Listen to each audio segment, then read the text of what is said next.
रणहुंकार देले चामेली ओझा न्याय दाबी रास्ता को ओह्लाइले तिखिरी सरपंच। केन्द्रापड़ा गरापुर छक महात्मा गांधी प्रतिमूर्ति में माल्यार्पण पर अहिंसा आंदोलन आरंभ करिसेंती। समस्त अभियुक्त मानक गिरफ दाबी करिसेंती। कहले महाकालपड़ा बीडीओ और थाना आईआईसी को तुरंत निलंबन करा जाऊ। महाकालपड़ा विधायक को महिषासुर कहले तिखिरी सरपंच। बीडीओ और महाकालपड़ा थाना आईआईसी निलंबन को दाबी करिसेंती चामेली ओझा। एवं गरापुर छकरू शोभायात्रा बाहरी एसपी ऑफिस परिसर में पहुंची चामेली। जेपर्यंत मुख्य अभियुक्त गिरफ न होइछंती से पर्यंत धारणा देबाकू चेतावनी दैछंती बहुचर्चित तिखिरी सरपंच चामेली ओझा। ए प्रतिवाद को नहीं केन्द्रापड़ा रे राजनैतिक सरगरम बढ़िथिबा बेले प्रशासन रो परवर्ती पदक्षेप पर समस्तक नजर रही।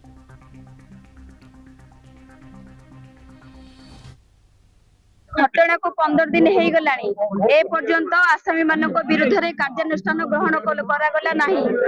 आम परिवार एवं मु कोठना कोठी बहुत भयभीत अवस्था अच्छु।